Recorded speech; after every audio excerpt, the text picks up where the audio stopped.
Junho de 1917, há 100 anos, os trabalhadores brasileiros realizaram a primeira greve geral operária do país. Os grevistas reivindicavam o direito à sindicalização, jornada de trabalho de 8 horas semanais e o fim do trabalho infantil no período noturno, entre outros direitos. A realização daquela greve agora está registrada num livro que acaba de ser lançado pelo jornalista Isaías Dali. E é com o Isaías que a gente conversa agora aqui no seu jornal para saber um pouco mais sobre essa obra. Isaías, seja bem-vindo aqui ao seu jornal. Eu tenho aqui um exemplar do livro, 100 anos, 1917-2017, 100 anos da greve geral, passado ou futuro. Essa aqui é uma edição da Fundação lançada pela edição Perseu Abramo, né? E qual que é a importância de uma publicação como essa, contando a história daquela greve, Isaías? André, boa noite. Olha, boa noite também aos telespectadores. A importância maior de lançar esse livro neste momento é porque em 1917, como você já falou, foi realizada a primeira greve da era fabril no Brasil, né? A era industrial.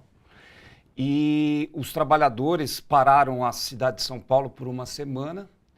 Essa greve depois se alastrou por outras cidades, chegando a outros estados como Rio Grande do Sul, Pernambuco, Rio de Janeiro. E os trabalhadores organizados em ligas operárias de inspiração anarquista, principalmente, eles reivindicavam direitos básicos, não é? Como, por exemplo, não trabalhar 18 horas por dia, trabalhar 8 horas por dia. As mulheres, elas não trabalharem, por exemplo, à noite, ou mulheres grávidas não trabalharem em locais insalubres. E a partir dessa greve, que foi uma greve que enfrentou uma dura repressão, mortes, né? Uma greve heróica que teve mártires mesmo, a polícia matou pessoas e tal.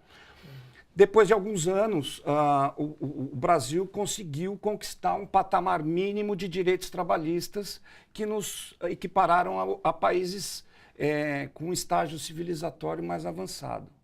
E, justamente, quando a gente comemora o centenário dessa greve, vem um governo, em pleno século XXI, no ano de 2017, o governo Temer, que é um governo que chegou ao poder por um golpe, e acaba com a legislação trabalhista. Então, hoje você tem, quando você analisa a reforma trabalhista que foi apresentada por esse desgoverno, você vê lá coisas como, por exemplo, a legalização, a normatização, né, do trabalho de mulheres grávidas em locais insalubres. Não é? O fim, por exemplo, da possibilidade de você entrar na justiça para pleitear reparações por acidentes de trabalho. Então, esse livro, ele fala da greve de 17, ele conta um pouco da greve de 17 e faz um paralelo com um retrocesso de aproximadamente 100 anos, ocorrido agora em 2017. E tenta pensar um pouco, daí a pergunta passado ou futuro, tenta pensar um pouco, lançar algumas dúvidas sobre como nós, trabalhadores, podemos nos organizar novamente para reverter esse estado de coisas instalado por este governo golpista. Você fala em organização, como é que era a organização trabalhista em 1917? A organização era uma organização que